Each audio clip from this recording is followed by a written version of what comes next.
Hello, everybody. Craig Wessels here from Yank on the Footy, and I am pleased to welcome you to the first of my Baker's Dozen episodes of my most interesting guests. And I have to tell you, this was a very difficult process for me to go through all of the guests that I've had on the podcast.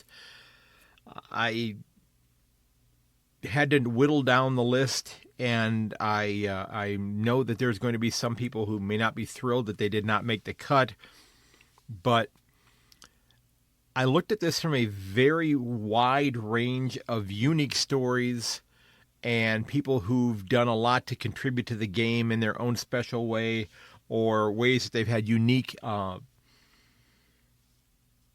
interests in developing their love for the game. So I have people who are former players.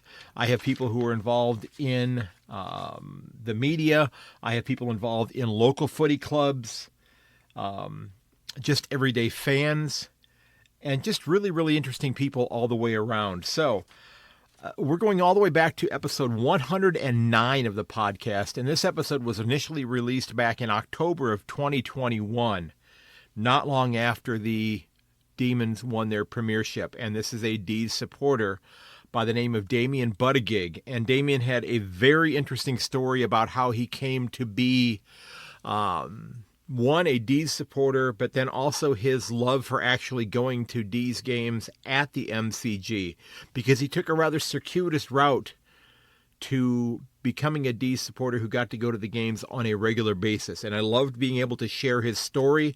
It was really unique, and this episode, this discussion that Damien and I had, it originated from a photograph that he posted on Twitter, now X, and I'm going to be sharing a link to that image in the show notes and on the cover of this episode here. And I do hope you enjoy this chat. And like I said, I have 13 of these. I was going to do about 20, and then I thought I was going to go down to a dozen, and I thought, you know what? I used to eat a lot of baked goods, so I was going to go with a Baker's Dozen, which is 13. So I have 13 guests. This is my first one, and I'm going to try to bring you one of these each week, maybe a couple a week, just to share these awesome, awesome stories with you. And if you've not heard them before, I do encourage you to check them out, because this is the part of the podcast that I absolutely love. And I enjoy giving my tips and giving you my thoughts about the way the game is going. But as I've mentioned to you in many, many episodes, I'm never going to be so bold as to say that here I am, somebody who's been following the game now for roughly 8 to 9 years, that I know more about the game than people that have been following it for a lifetime, because I don't. I never will. I'd like to think that I know more than a lot of Americans, most Americans, but not all Americans, I wouldn't think. But what I love to do is to be able to share people's stories, and that's really the thing that I enjoy doing the most on the podcast. And that's why I always mention during episodes that, hey, if you got a great story, or if you know somebody who'd be a great guest, maybe somebody who played the game at the highest level, please reach out to me at ayankonthefooty@gmail.com, or over on my website at ayankonthefooty.com, and drop me a note. If you want to tell me your story about footy, next time I go through and come through my next batch of most unique guests, you may very well be on that list. So let's go ahead and dive into my chat with Damien from way back in October of 2021. I did cut out the entry music from 2021. I did cut out the closing. I will add a new closing to this, and we shall roll on from there. So go ahead and enjoy this chat, ladies and gentlemen. My guest this episode is somebody that I think had one of the more interesting tweets that I had seen in a long time. I ran across it. It was had a great photo of two younger gentlemen and an elderly gentleman in the middle. And the story that went along with it was something that really piqued my curiosity. And I wanted to invite my guest, Damien Buttigieg, on the show to talk about this photo and the story behind it. Damien, thanks for coming on this evening. I appreciate you taking time out of your day, man. Thanks for inviting me. Yep. It's a pleasure. This is absolutely my pleasure as well. The photo that you posted on your Twitter account about a week and a half ago, not long after the D's won the premiership, was of you and your brother Jeremy and a gentleman by the name of Charlie. And I don't know Charlie's last name, but that's not necessarily too terribly important. But Yep. Charlie is somebody who played a huge role in your growing up and growing into becoming a D's supporter. And tell us a little bit about, well, first of all, tell me a little bit about your family and your background, because it really leads into how Charlie factored into this. Yeah, so my parents are from Malta. They got to Australia in 1966. And so both my parents were born in Malta, and me and my three brothers were born in Australia. So we were all sports mad, all four of us. And, we liked all types of sports. But growing up as a kid myself, I liked soccer and AFL in particular. And when the time came to sort of start watching games, my dad was sort of working 6-7 days a week and didn't really have the time to take me or my brothers to any games. And the way we got to meet Charlie was my parents had a bungalow at the back of their property, which they used to rent out. And when it was vacant, my father, he had a good mate by the name of Eddie, and Charlie was his cousin. So Eddie recommended Charlie to live in our bungalow, and Charlie lived in our bungalow for about 5 or 6 years, from about 1985 to I think it was 89 or 90, so about 5 years. Okay. And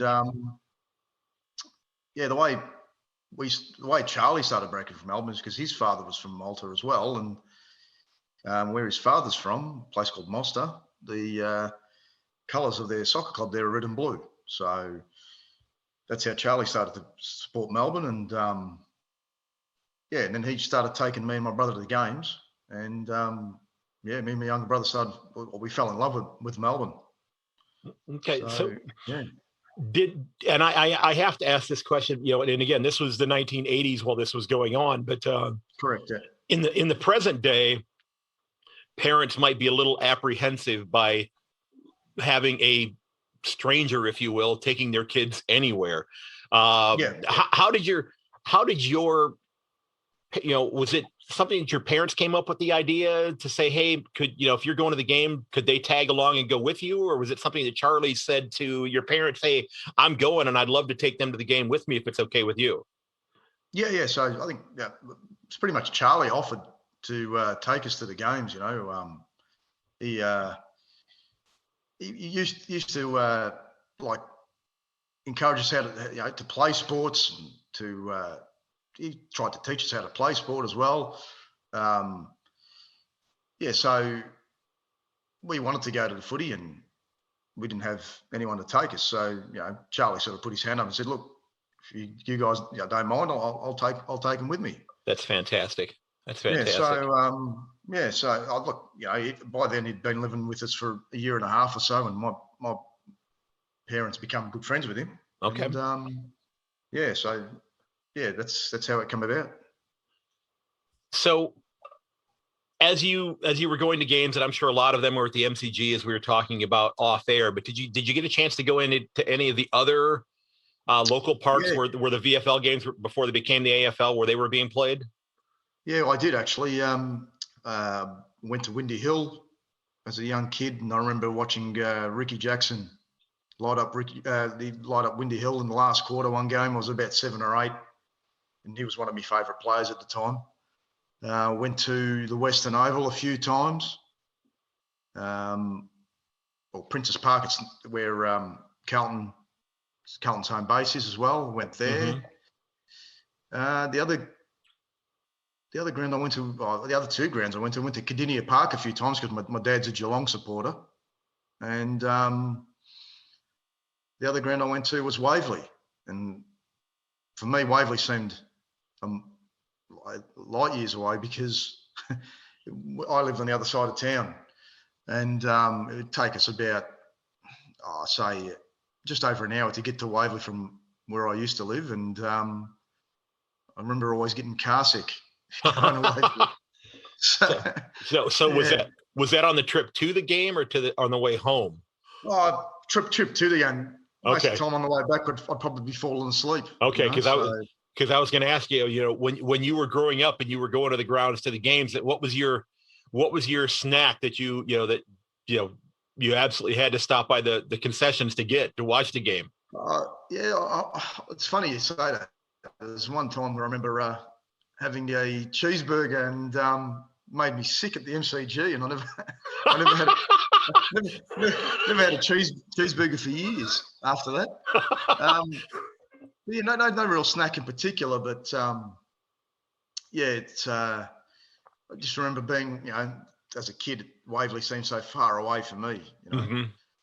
And now as an adult, does that drive seem as long to you if you were making that drive as an adult today? It's not really, because nowadays you've got better freeways, so it doesn't take as long to get there. Okay. I've got a mate of mine at work. He used to live around the corner from Waverley, so that used to be his home ground. So, but so I did go to a few other grounds. I haven't been interstate to watch a game, and that's on the list for me and my brother Jeremy to watch a game. And I'm going to ask you a little bit about it later on here, but that's now something that might be able to happen in the present day. Is it, after the most recent couple of days here as we're recording this, because I'm going to ask you a couple of things about the lockdown being done finally. Yeah.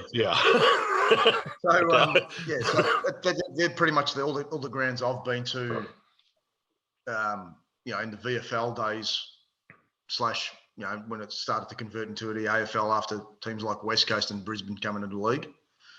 So, I remember going to those grounds that, AFL games are not played at those grounds anymore, which is a shame, because, suburban footy is something that is missing nowadays, that kids nowadays are missing out on. Okay. Yeah. Because they only played at Marvel or the MCG, so in Victoria anyway. So there's not or Kardinia Park. Yeah.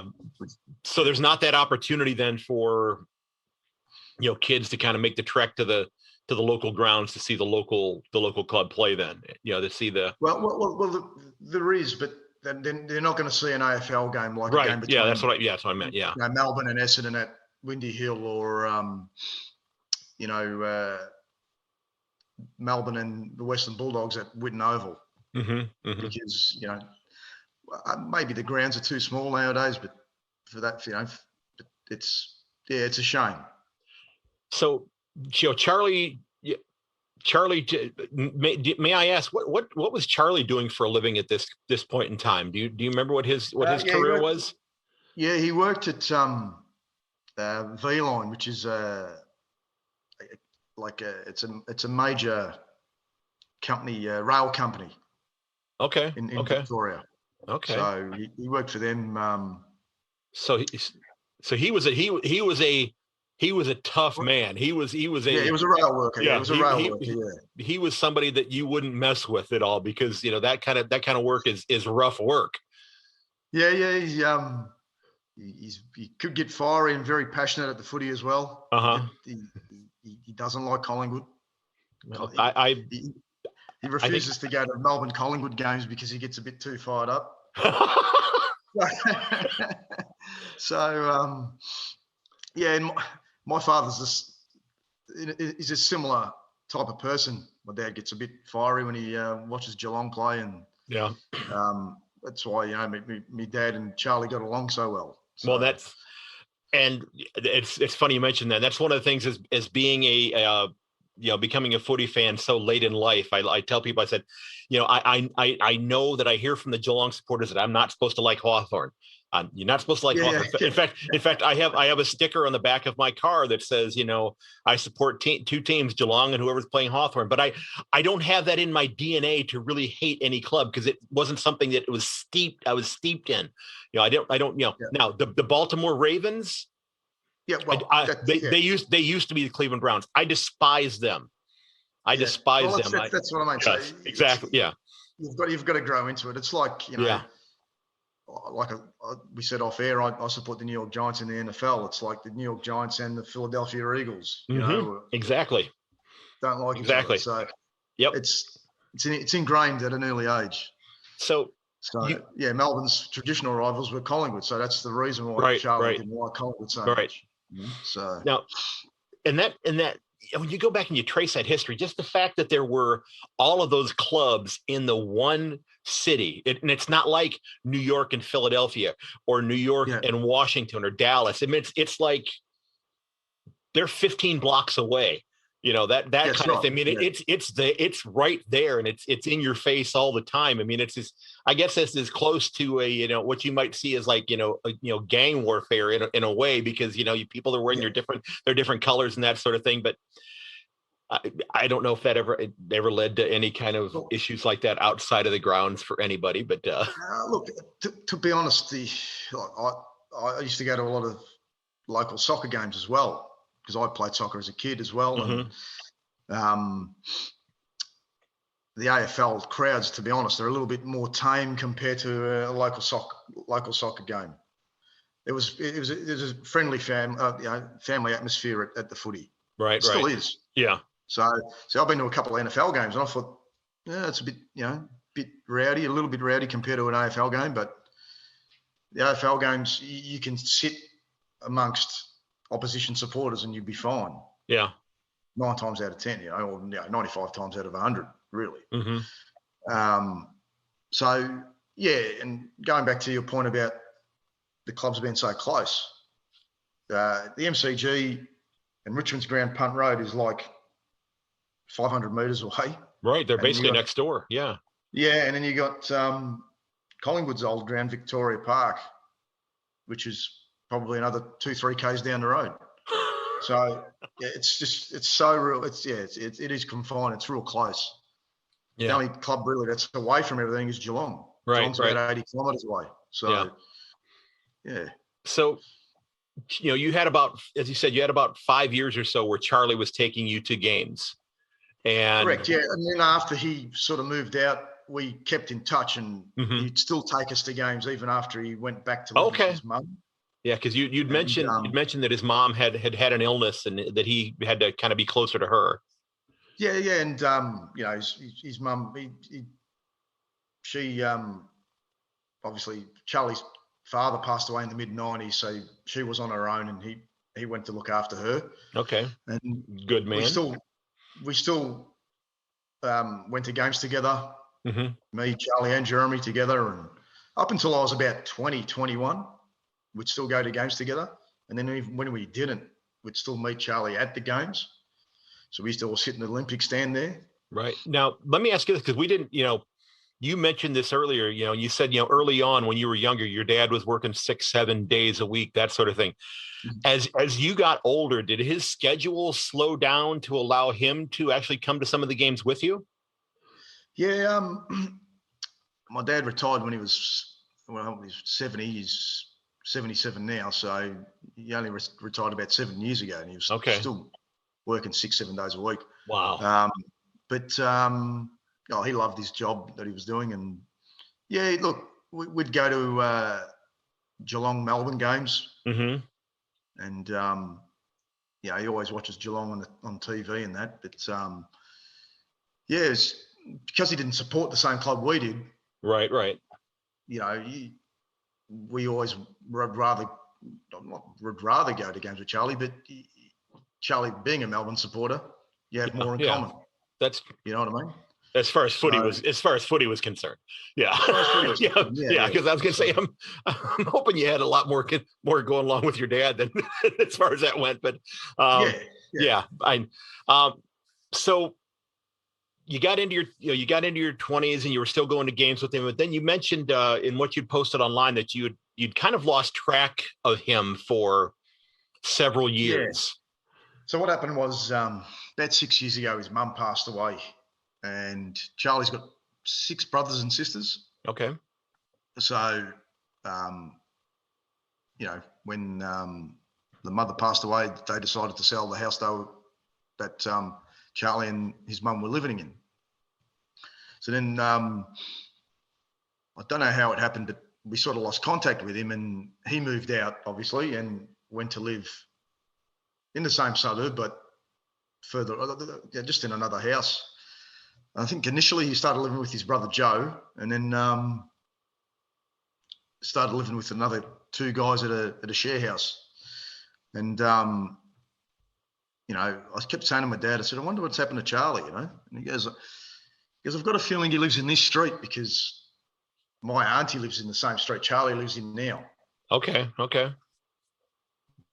And I said, are you sure? He goes, look, I know one of the guys that lives with him. And he goes, I'm not exactly sure which house. He goes, I'm not entirely sure. And Charlie didn't have a mobile phone. Now he doesn't have a car either. But it's sort of hard to get track of anyone nowadays if you don't have a mobile phone or right. You know where they live. And here's a dumb question, just way off the beaten track, and I just thought of this here. Yeah. Do with the advent of mobile phones, does Australia do Australian communities still publish like actual paper phone books, like telephone directories? It's funny you say that. I was talking to my wife about that a couple of weeks ago because I haven't seen one in years. Okay. They used to deliver them to your house for free. Right. Yeah, they did it here too. Yeah. Yeah, and they don't do it anymore. So no, I don't think so. Well, so that even complicates it even more in terms of tracking him down. Yeah. So especially everyone I know besides Charlie has a mobile phone. Yeah. You just ring him on the mobile phone, and away you go. So so it sort of made it hard to track him down. And when we won the grand final, my older brother Nelson, he sort of thought of the idea. He goes, why don't we try and track him down? Mm-hmm.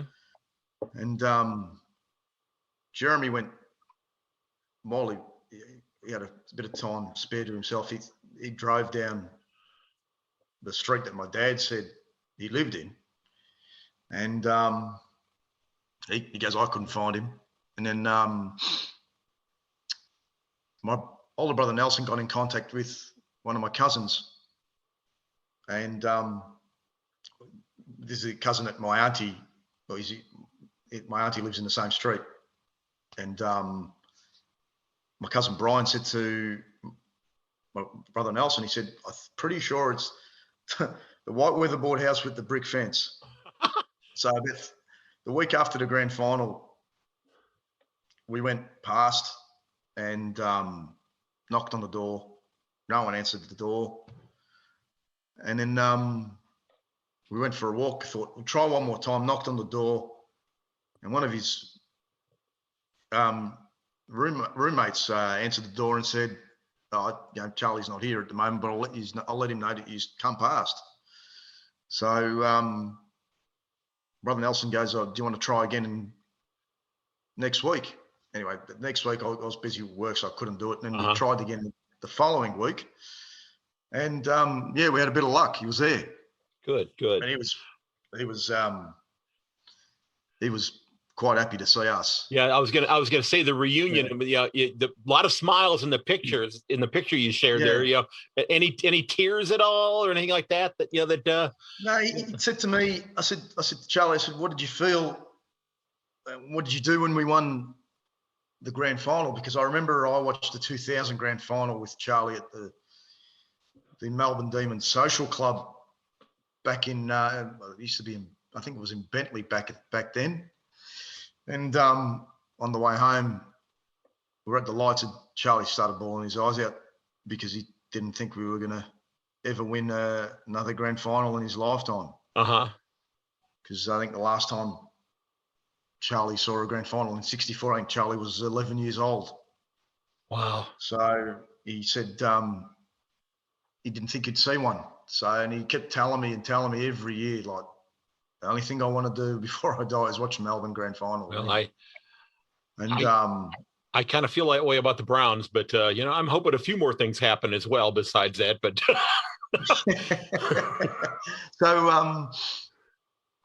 I said to him, when we met him last week, I said to him, "What did you do when we won the grand final?" He said, "I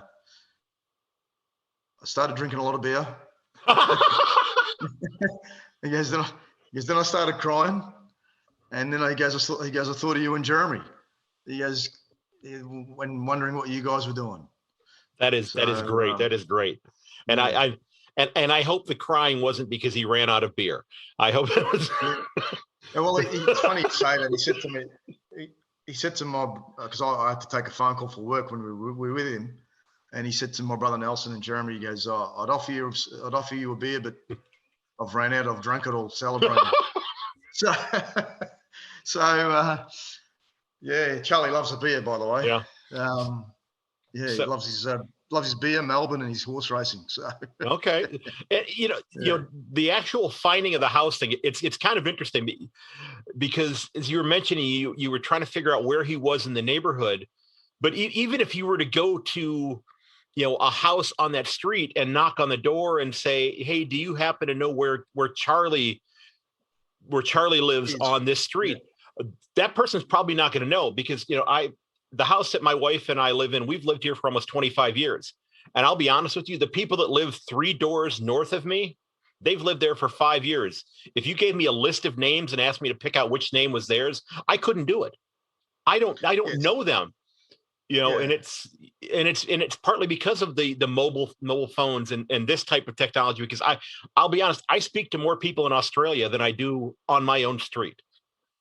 Yeah, it's a shame because even when I was growing up, like as kids, we'd play footy and soccer on the street. You'd know everyone in the street. Mm-hmm. And where I live, where I'm living now, I've lived here for about 2.5 years, and I hardly speak to my neighbour, to be honest. Like if you don't see people on the street anymore. Yeah. It's, like you said, it's just mobile phones and. Yeah, exactly. It's a shame because there's no sense of community anymore. Now, are you going to encourage Charlie to get a mobile phone so you can keep in touch with him a little bit more readily? Well, what we did before we left, me and Jeremy gave him our mobile phone numbers, and okay, we said, look, we'll take you to the first game. We'll pick you up because he said, look, he goes, I don't go to as many games anymore because I don't drive. I said, look, whenever you want to go to a game, give me a call. We'll pick you up. And I said to myself the other day, I said, for after all that Charlie's done for me, taking me to games and all that sort of stuff as a kid and growing up, I think I'm going to buy him a membership. Mm-hmm. So that's very cool. Because I was going to ask you whether or not you and Jeremy were going to turn the tables and start taking him to the games. Now I was going to ask you that. So that's cool that you're doing that. Yeah. So that's what we're going to do. Yeah. So repay all the years that he took us to games, Yeah, so. And that is really cool. And it's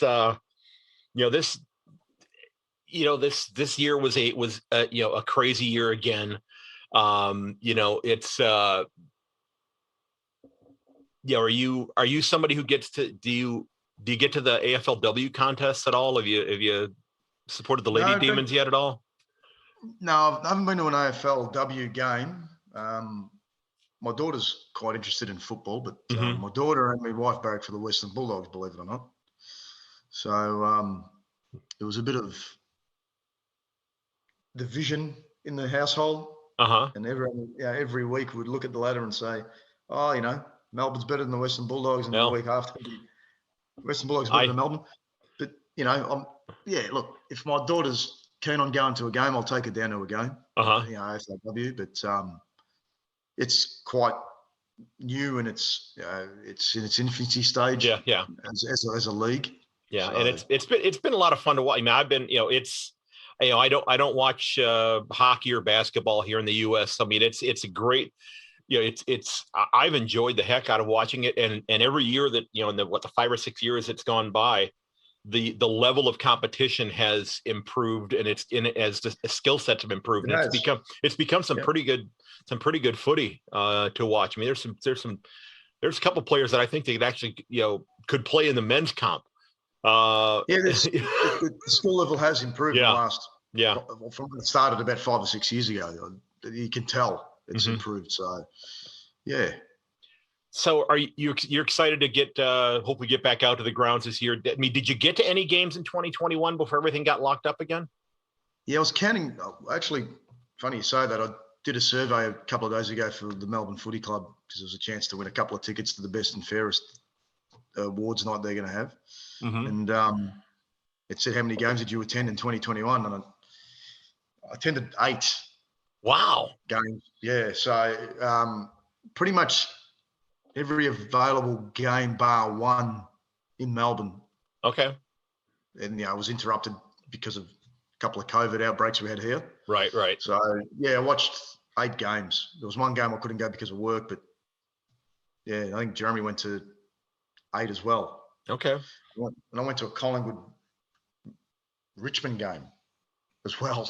Well, because I went for work because we were hosting some customers. So so I went to 9 games total, 8 Melbourne games. As we were talking about before we started recording there, I did have to give the Richmond supporters a bit of a hard time for that wonderful turnout they had at Docklands when they played the Giants during the course of the season, because they couldn't cut through the jungle to get from the MCG to Docklands. There, it was such such a tough trip to get there. Yeah, but I'm looking at this whole story and just going back to the origins of this. Your parents coming from Malta, Charlie's parents, and Charlie coming from Malta. Yeah. This could almost be something that can be turned into a book or into I'm being serious about this. This could be turned into kind of a movie type, not, maybe kind of like, a TV movie kind of a thing where it's just, it's like, we have a channel here that, that shows a lot of like what they call feel good movies. It's called the Hallmark Channel. I don't know if that's in Australia or not, but I'm pretty sure it is actually. But this is that kind of a story. That has the happy ending and the positive things of life that we get enough. There's enough superhero movies out there. There's enough DC and Marvel stuff. Not my thing. But then there are superheroes like Charlie, who helped get you and your brother to the games for years. That you're turning it around and going to help him as well. So the question I was going to ask you is, if we're making the movie, who's playing you, who's playing Jeremy, and who's playing Charlie in the movie? Charlie can be a bit rugged. So, I don't know. Someone like a Clint Eastwood type would be playing Charlie. Okay. Yeah.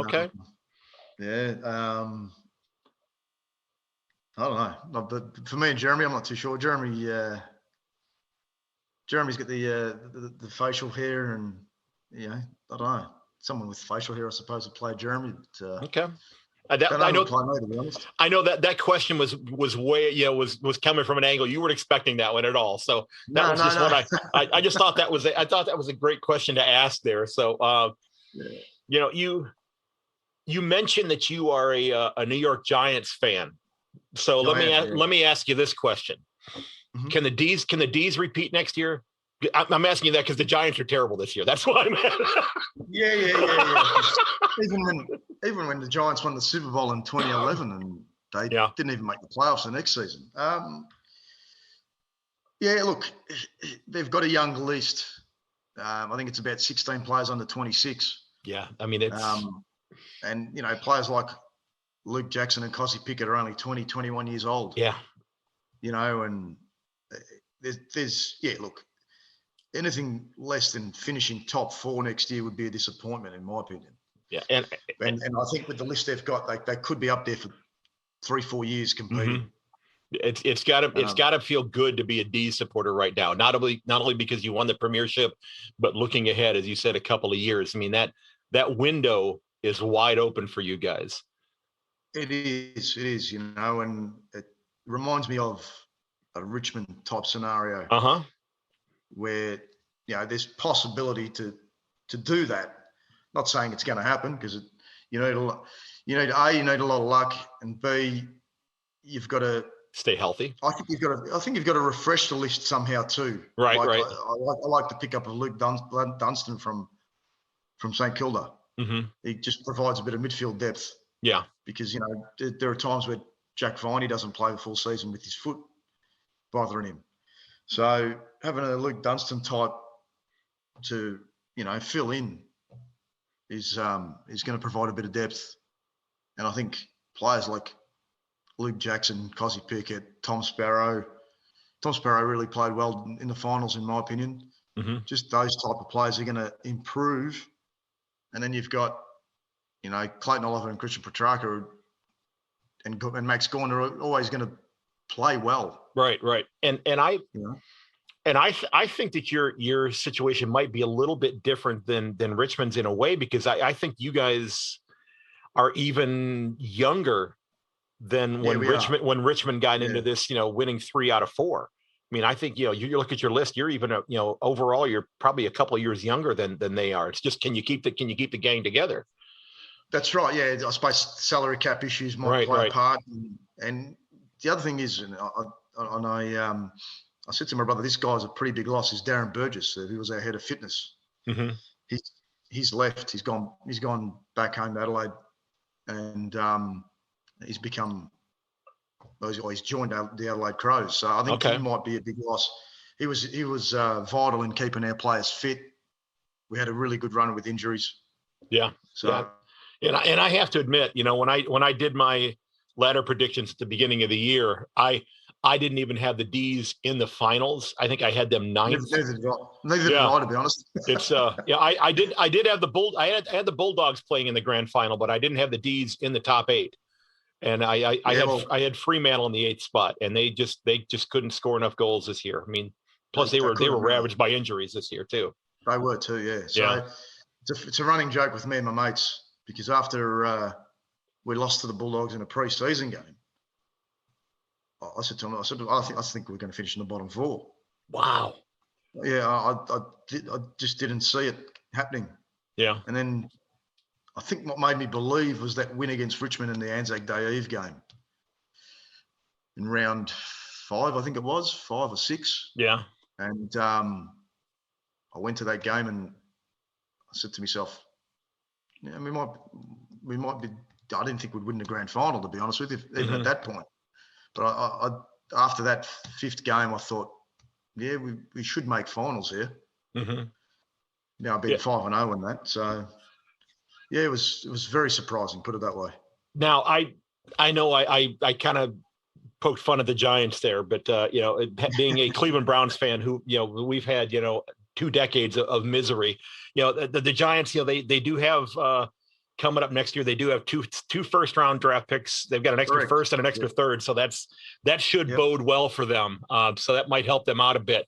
Now, I had one one other question I wanted to ask you before we wrap up here, because I know it's after midnight for you right now.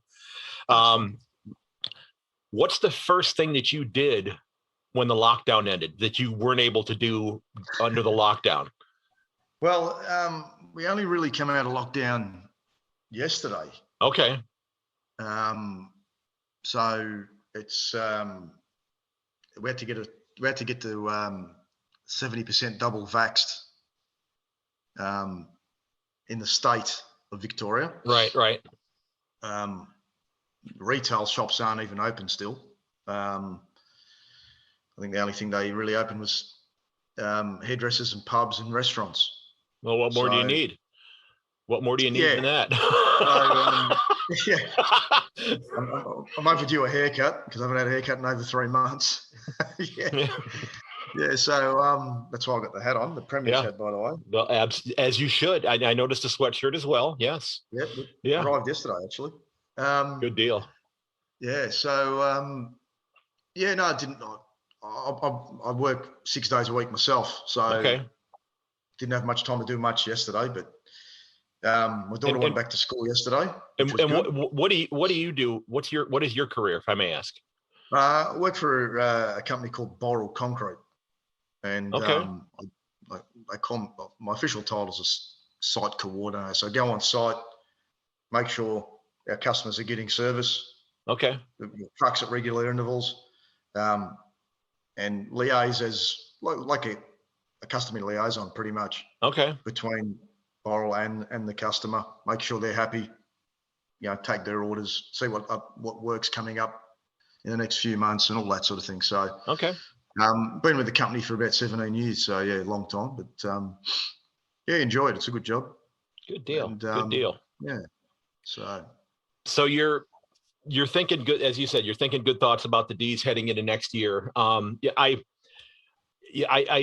There are several. I don't know how many podcasts you actually listen to, or if you do listen to any at all. I know there's one that's a D's focused podcast. I think it's called Attention to Detail is what it's called. Attention to Detail. Yeah. And then there's another gentleman who's on does a show called Lace Out podcast, which is a guy by the name of Chris Peppers, who is just an absolutely rabid D's supporter. And I actually have one of his stickers on the back of my van as well. I'm that weird guy that has 10 footy related stickers on the back of my van here in the United States. So, and people wondering what the hell are all of those? When I was growing up in my teens, that's when I started to watch NFL. And me and my older brother Nelson, we used to get up at 3-4 in the morning. I still do, to watch the Giants. Mm-hmm. And I used to have anything I could get my hands on in terms of the NFL, memorabilia or merchandise or apparel, I'd get. It didn't have to be New York Giants. So I've still got a starter jacket from 1995, which is a Green Bay Packers jacket. Yeah. So it was just anything I could get my hands on NFL wise. I used to even write to teams to get catalogs. Uh-huh. And they'd send me catalogs. The Green Bay Packers were probably the best team in terms of sending me catalogs and stickers. And do you know why that is?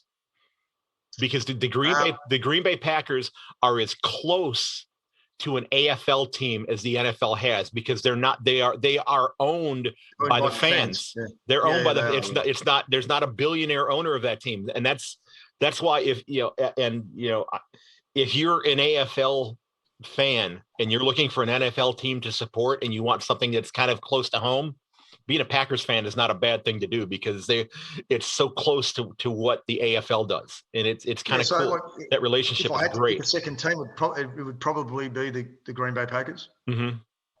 The reason I've become a New York Giants fan was for my 12th birthday, my oldest brother Joe, he bought me a New York Giants bomber jacket. Okay. I was about 11 or 12, and then I started watching. Back then we had an hour of NFL highlights on Channel 2. An American guy by the name of Don Lane used to host it, and used to be on Saturday afternoons, and I'd watch it every week religiously. Yeah. And but now you got games live. I've got what we call NFL Game Pass. Mm-hmm. It's like so I watch that every. Yeah, I mean that we have the what's called the Watch AFL app here, where I get all of the I can watch all the games live. I can go back and watch, games going back to, I think, the 2017 they've got loaded up on that site. Same as the NFL. Yeah.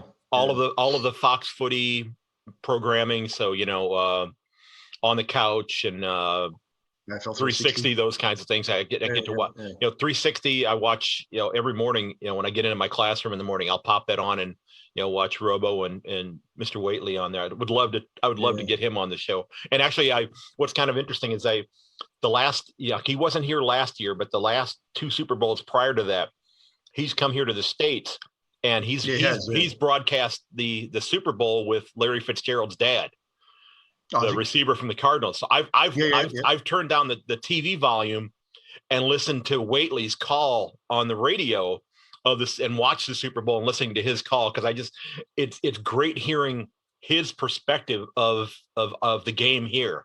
It's kind of a neat thing to do. He's one of the better commentators. He's basically the reason I watch AFL 360 is he's really insightful. He's good to watch.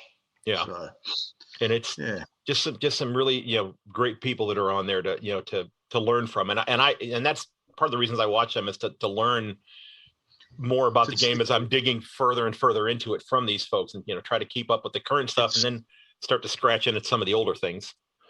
it's like me when I'm watching the NFL, like listening to Tony Romo commentate, Yeah, and with his special comments, and yeah, like he's just by him looking at a formation, he can tell what play they're going to run. yeah. It is. It's impressive. Predicts it before they actually snap the ball. Yeah, it's impressive. It's amazing. Yeah.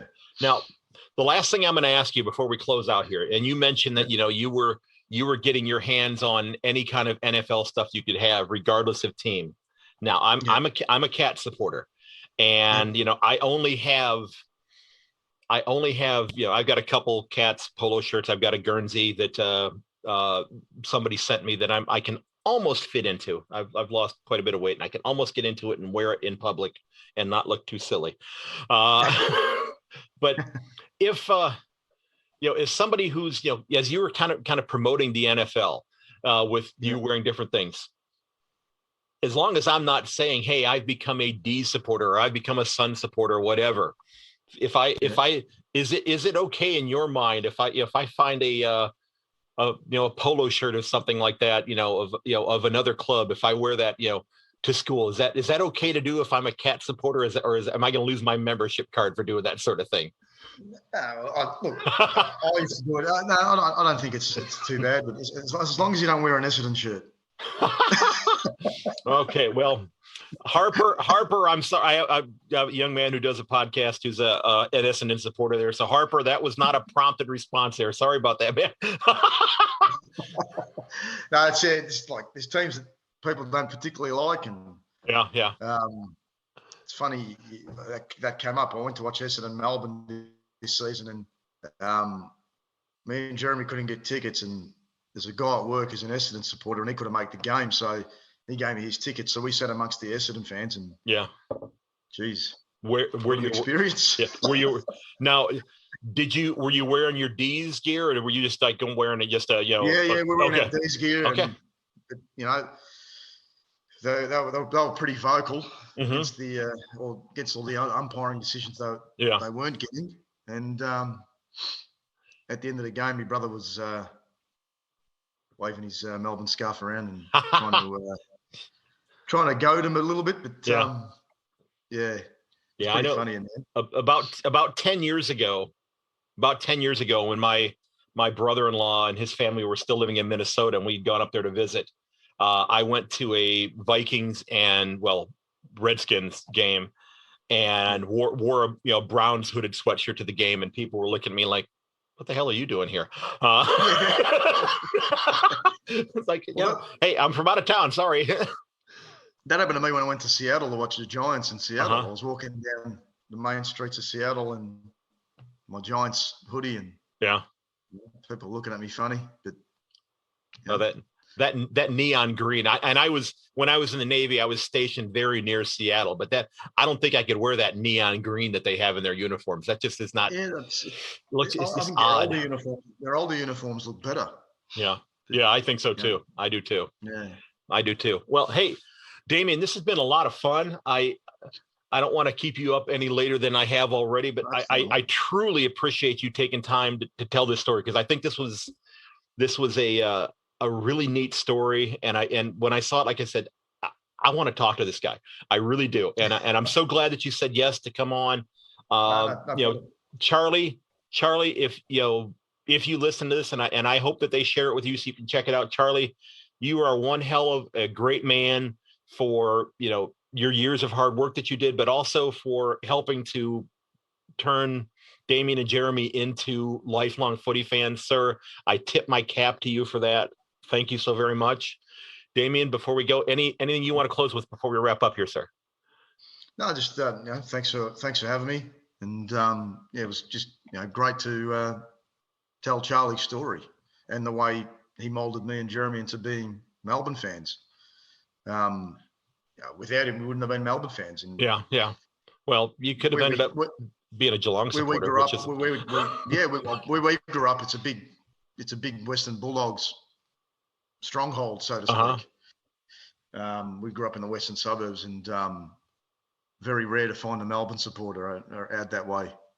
And yeah, like grateful for Charlie to take us to the games when we were kids, and yeah, like what I experienced 4 weeks ago, I'll never forget.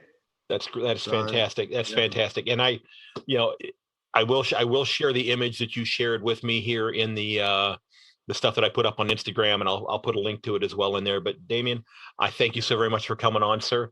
I hope you have a fantastic, it's evening, it's midnight now. So have a great night. I hope you have a fantastic weekend. Giants, who they got this weekend? Or are they on the bye this week?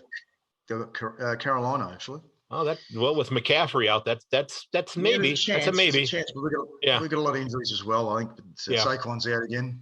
So yeah, Kadarius Toney's out as well. So I'm hoping the Bears don't have a good season, so we can maybe have 2 top 10 picks, but we'll see what happens. That'd be great. So, ladies and gents, my guest has been Damien Buttigieg. Damien, thanks so much for coming on, man. I appreciate it. And you bet. All right, so there you go. There's the first of the 13 most interesting guests that I've had on the podcast. Okay, and some of these are people that I talk to on a regular basis. Some of these are people that I've spoken to once and have never had the opportunity to speak to again. But all of them have been friends to the podcast. All of them have been very helpful in getting the podcast to where I could get it to at that point in time. And I'm trying to help to stem the tide and tide people over to next footy season in terms of the AFL. I know the AFLW is going on right now, and it's a wonderful comp. But I just wanted to share these stories with you because I really, really think that if you haven't heard them the first time around, I wanted to give you another opportunity, and I really, really think that you might find some stories that are very interesting to you. And I do hope that if you find one that you enjoy, that maybe you'll take a moment and share it with your friends and family and tell your friends who are listening to the podcast about this crazy American who loves your game and loves sharing your story. And in 2025, the plan is that I'm going to be there for at least a month, maybe 4.5 to maybe close to 5 weeks, to hopefully catch 4 rounds of footy while I am there. I cannot wait. That gets me 1 year closer to my retirement for my teaching job as well. So I've got that going for me. I still love my teaching job, but I do need a break because I've worked almost every day the last 2 summers. We take, here in the United States, we have basically a 10-week summer break off from school, and then we'll have about 1.5 weeks or 2 weeks off at Christmas time, and then another week around Easter. But those are really the only breaks that we have during the course of the year. So that 10-week period of time, a lot of people will use it to rest and recover and that sort of thing, while I was out schlepping around in a job that I enjoyed doing in the local amusement park, getting a lot of exercise. But it's starting to wear down this 61-year-old body, and I need to resign myself to the fact that I'm not as young as the other people who are doing the job. So may have to look for something different there next year, but again, half of that time next summer here is going to be spent in Australia, hopefully meeting as many of you as possible and seeing as much footy as I possibly can as well. So again, folks, I do hope you'll share the podcast with your friends and family. Do me a favor, get subscribed over on my YouTube channel, and I will put a link to that in the show notes. Subscribe to the podcast as well over on my website, so when new episodes come out, they'll be in your email. Tell your friends and family about it, and leave a review over on Apple Podcasts. Tell everybody what you think about the show. That would be awesome if you would do that. And as always, ladies and gentlemen, may your dribble kick never hit the post. I will catch you later. And this is the first of my most memorable guest episodes, my most unique guest episodes. And thanks for checking it out. And Damien, it was great to go back through and listen to your episode again. It was a lot of fun. Really, really enjoyed your story with Charlie. Cheers, everybody. Bye-bye.